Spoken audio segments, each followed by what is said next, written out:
I just watched a 3D representation of what happens inside a woman's body when she's on her period, and I just want to say, I apologize. That looks pretty rough. It looks pretty brutal. I do feel kind of bad now. I think I speak for most men whenever I say we have a very vague image in our head of what goes on whenever that happens. You know, just like bleeding, and that's really all we think about. I did not realize how gruesome the process actually was. Honestly, shout out to this kid because he's trying. Like, I appreciate any man, young or older, that decides to educate themselves further about women and women's bodies and women's issues. Can't help but just laugh sometimes when men figure certain things out and they're just like completely caught off guard. What I want to know is, are you making the connection between these things that you're finding out about what we go through and then like the reasons why we get frustrated at policy or at like societal norms and things like that? You know, like, so you've just figured out what it's like to have a period, right? And you're acknowledging that it's not fun. Can you also make the connection between the fact that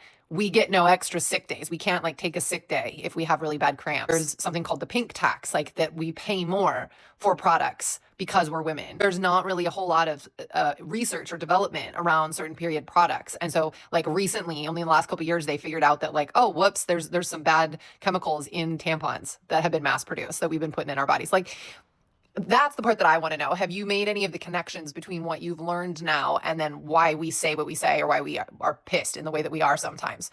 Also, my darling, my next quest for you is to look up childbirth and Google 4th degree tearing.